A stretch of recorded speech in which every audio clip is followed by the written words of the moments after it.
itu udah berpikirnya, wah saya bakal kehilangan anak dan semuanya gitu, yang terutama paling besar anak lah ya, yang kita ibu-ibu takutkan gitu ya. Tapi ya itu Masya Allah gitu, saya waktu itu ya udah saya kalau orang berpikir, keluarga berpikir saat itu, "Oh kamu tuh, lebih belain Islam," gitu ya. Enggak, saya bukan pilih Islam gitu, tapi saya pilih Allah gitu, Allah Allah yang benar yang dalam Islam ini gitu ya. Jadi kayaknya saat itu ya udah kalau saya punya Allah, masa iya sih gitu ya, kalaupun saya kehilangan semuanya termasuk anak-anak, masa Allah nggak sanggup mengembalikan gitu. Kalaupun Allah nggak sanggup kembalikan, ya saya udah sama Allah gitu kan. Iya, betul. Awalnya beliau nanya-nanya kalau misalnya sholat itu berapa rakaat gitu-gitu. Jadi saya bilang dalam hati saya sih, kan Dokter Isya kan Kristen ya, maksudnya dalam hati gitu, kok ngapain nanya-nanya gitu. Terus suatu saat beliau beneran ngasih tahu ke saya, katanya, "Bu, saya udah sadar," katanya gitu. saya saya sampai nangis gitu, ya Allah gitu. Asyhadu Asyhadu alla alla ilaha ilaha illallah illallah wa asyhadu wa asyhadu anna anna Muhammadan Muhammadan Rasulullah. Rasulullah.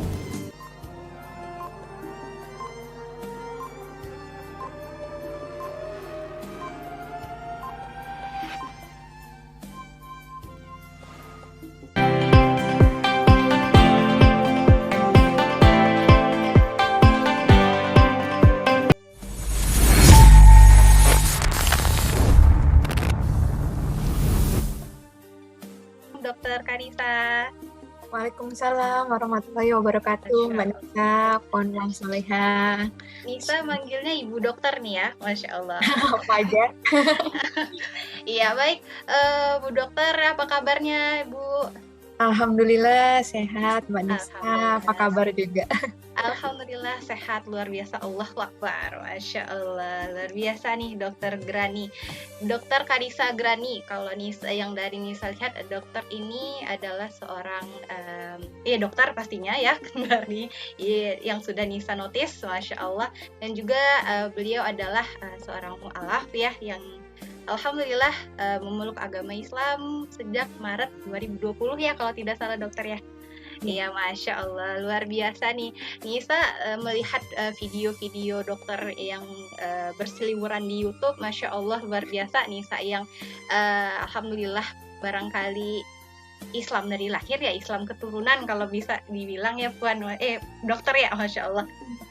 Itu ngerasa kayak sedikit kali masih ilmunya, Masya Allah, masih fakir ilmu sekali, Masya Allah, luar biasa dokter yang kalau terhitung berarti 2 tahun ya dokter ya, Masya Allah. Sementara Nisa udah 2 tahun itu rasanya kok kayak masih kecil banget gitu daripada ilmunya dokter yang udah luar biasa gitu ya, Masya Allah. Barangkali karena ini sesinya diskusi ya Bu Dokter ya, barangkali Nisa akan mengajukan beberapa pertanyaan nih terkait dengan bagaimana sih akhirnya Bu Dokter menemukan cahaya Islam ya, Masya Allah, luar biasa. Kira-kira apa nih Bu Dokter yang meyakinkan Ibu pada waktu itu untuk memilih Islam di tengah kita tahu ya, apalagi 2020 itu waktu itu COVID dan juga banyak permasalahan-permasalahan dalam Islam, maksudnya banyak tantangan dan halangan serta rintangan yang besar saat itu. Kira-kira apa nih yang menjadi keyakinan dokter, Masya Allah. Terima kasih Mbak Nisa. Bismillahirrahmanirrahim. Menyapa puan-puan salihah yang ada di sini juga. Alhamdulillah nambah saudara lagi insya Allah ya. Banget ya. Alhamdulillah. Kalau boleh cerita sedikit gitu, kalau ada mungkin yang belum dengar juga gitu kisahnya, memang Maret 2020 itu kita lagi awal-awal pandemi saat itu. Nah memang yang datangnya hidayah itu kita nggak pernah tahu ya gitu. Bahkan saat itu saya juga merasa biasa aja pagi itu ya. Tiba-tiba waktu saya lagi memenuhi undangan rapat di balai kota, itu di dekat masjid gitu ya, itu ada seorang perempuan muslimah memakai niqab gitu. Masya. Saya memperhatikan juga gitu ya, gimana ketika ketemu yang lain gitu ya, yang bukan mahram, beliau nggak mau jabat tangan. Terus saya berpikir, nah kok sekarang kita kayak mereka ya gitu. Oh iya Apa benar. kemana-mana waktu itu kan kayak baru digalakkan lah pakai masker, terus jangan jabat tangan dulu ya gitu kan. Ada yang sampai pakai sikut, pakai kaki dan sebagainya gitu. Terus iya ada yang cuma sekedar begini. Nah kok sama ya kayak mereka ya, saya pikir gitu. Terus juga sempat juga kan naik ojek cuma boleh yang sekeluarga gitu ya. Yang nggak boleh. Oh iya kok ini gitu. Dan dari situ muncul ketertarikan gitu ya. Apa sih manfaat wudhu? Kan saya lihat juga mereka tuh teman-teman saya tuh jaga wudhu ya gak cuma waktu mau sholat gitu kan, ketika buang air kok wudhu ya kan belum waktunya sholat, oh ternyata tuh jaga wudhu tuh sepanjang waktu gitu ya, baru tahu saya juga. Nah itu pas banget juga kan di waktu pandemi itu kita suruh rajin cuci tangan kayak gitu. Terus sampai ada penelitian itu dokter bilang kalau virus itu nggak langsung masuk ke tubuh manusia, tapi 3-4 jam tuh ada di dalam rongga-rongga kita ini gitu ya, masuk rongga hidung dan sebagainya.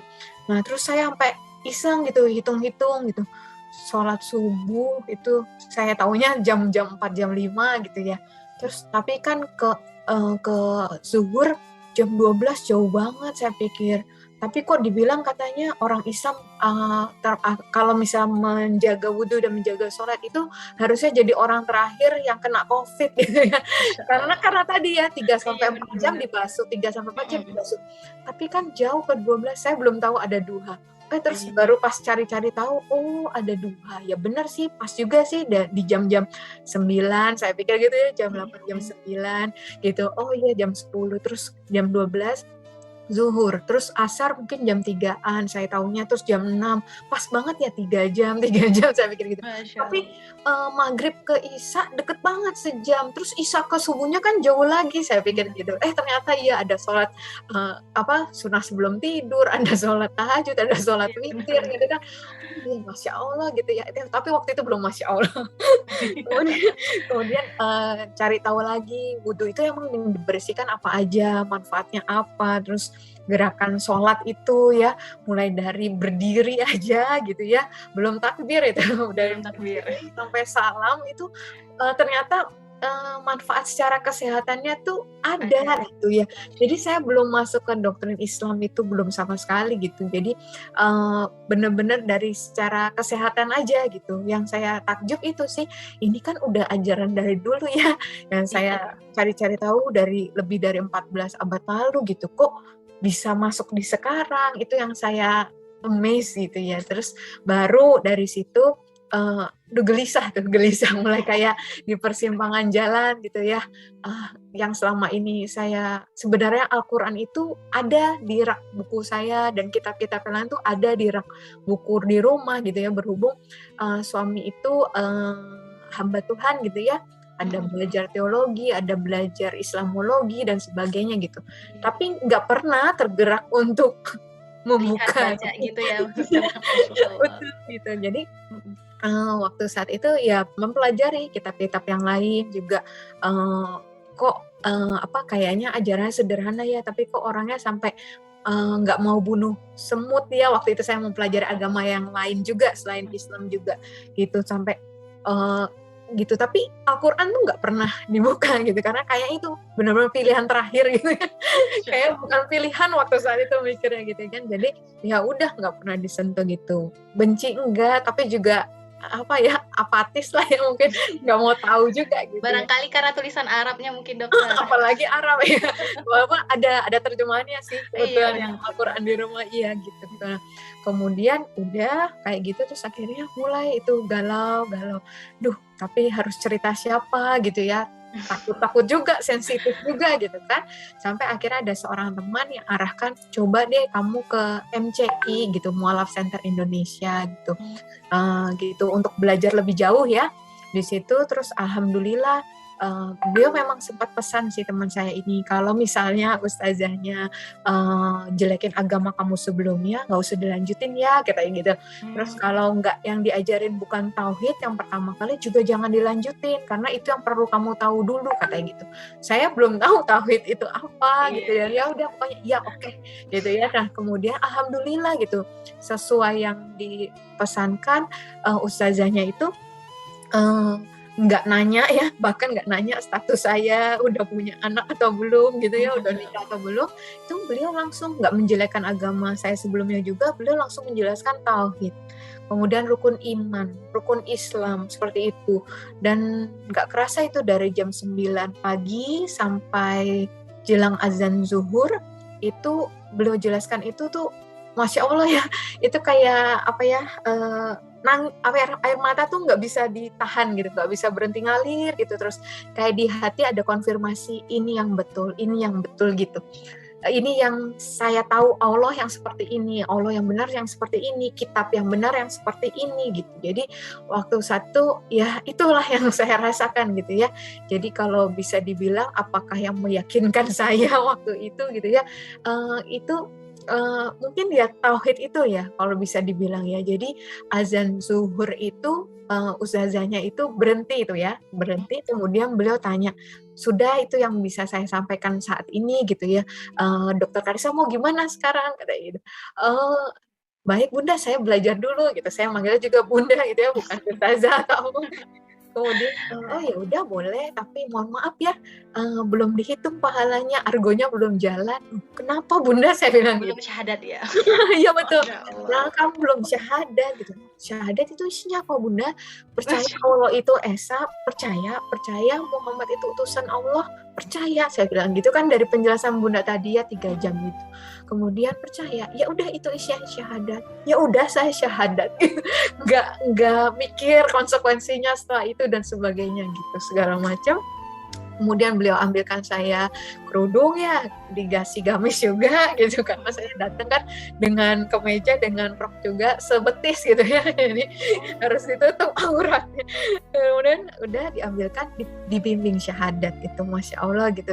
Nah dari situlah gitu ya, mungkin kalau saya bisa bilang ya itu ya, kalau setelah itu tantangan ke depan itu saya udah kayak nggak mikir gitu, saya kayak udah ketemu Allah yang benar, kitab suci yang benar gitu ya, yang saya yakini kebenarannya gitu. Jadi kalau diibaratkan tuh mungkin tauhid itu benar kalau dibilang kayak pohon ya, kayak batang akar pohon gitu, kalau udah nancap di dalam hati itu mengakar gitu ya.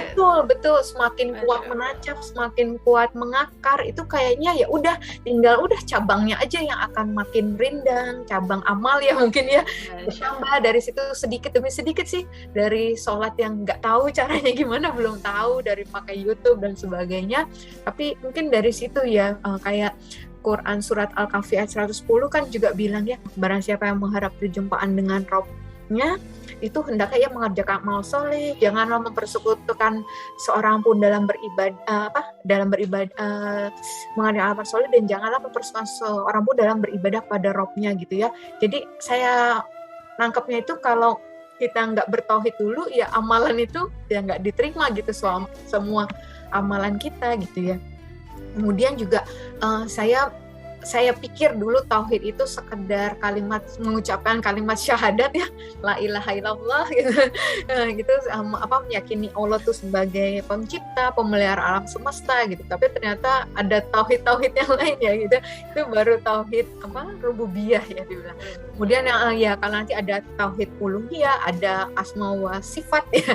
Nah, jadi ketika kita mentauhidkan Allah itu ya dengan gimana kita menyembah, beribadah hanya kepada Allah gitu. Ujiannya setelah itu banyak gitu ya, gimana saya ada ujian penipuan dan sebagainya, yang dimana saat itu orang belum tahu saya udah masuk Islam gitu ya, tapi tetap dikirimin doa gitu ya, dikirimin ucapan selamat gitu ya. Iya dari kitab yang lama gitu ya.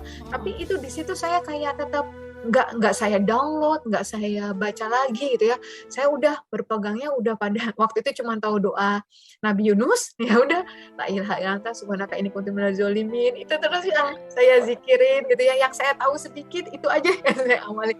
Dan dari situ kemudian termasuk ya tadi ketika tadi seperti penipuan uang ya sebagainya itu saya tahu tadi yang tauhid termasuk memahami sifat-sifat Allah ya, kesempurnaan Allah itu dengan mana sifatnya ya saya cuma ya muid ya Allah yang maha mengembalikan gitu ya.